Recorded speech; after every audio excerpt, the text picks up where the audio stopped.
President Trump speaking with reporters aboard Air Force One, facing more questions about Jeffrey Epstein. The president said that Epstein stole some young women that worked at his spa in Mar-a-Lago. The comments, of course, come as more questions about those relationships continue to fester. I'm joined now by Scripps News White House correspondent Haley Bull. Haley, one of the things that we've been trying to get more answers is this sort of fallout between the president and Jeffrey Epstein. What did we learn this afternoon? Yeah, Andrew, this is the furthest President Trump has ventured in his comments in explaining the breakdown between him and Jeffrey Epstein. And in remarks to reporters aboard Air Force One, the president again alleged that Jeffrey Epstein stole staff from Mar-a-Lago. The president indicated that included young women, going on to describe people taken by Epstein as those who worked in the spa. When pressed if that included Virginia Giuffre, Trump at first said he didn't know, but then added he thought so before stating, quote,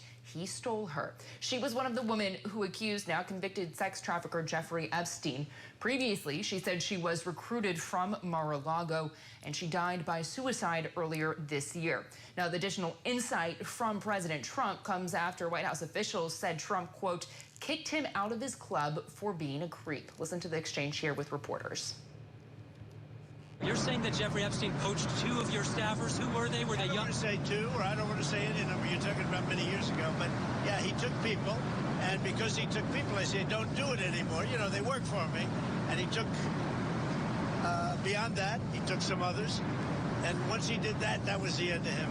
Mr. President, Epstein has a certain reputation, obviously. I'm just curious, were some of the workers that were taken from you, were some of them young women? Some of them. Were some of them young women? Well, I don't want to say, but everyone knows the people that were taken. And it was the concept of taking people that work for me is bad. But that story's been pretty well out there. And the answer is yes, they were. Yes, they were young women? What did they do? In the spa. In the spa? Yeah, people that work in the spa. I have a great spa, one of the best spas in the world at Mar-a-Lago. And people were taken out of the spa, hired by him. In other words, gone. And other people would come and complain, this guy is taking people from the spa. I didn't know that. And then when I heard about it, I told them, I said, listen, we don't want you taking our people, whether it was spa or not spa. I don't want him taking people.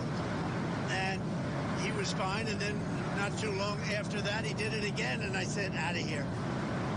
Mr. President, did one of those stolen, persons, that include Virginia Giuffre? I don't know. I think she worked at the spa. I think so. I think that was one of the people, yeah. He stole her. And by the way, she had no complaints about us, as you know. None whatsoever.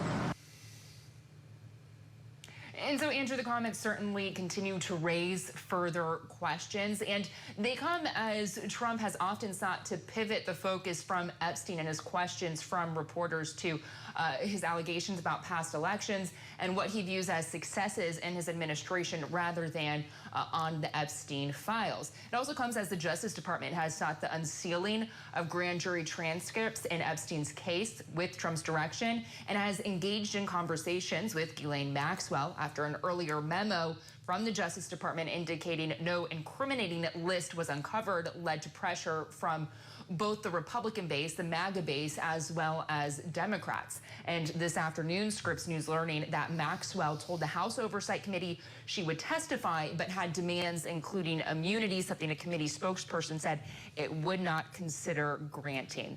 So certainly a lot of unfolding, moving pieces in this continuing story. Yeah, and I'm glad we were able to play that entire exchange because the context there is so important. Haley Bull, our White House correspondent, joining me on set. Haley, thank you.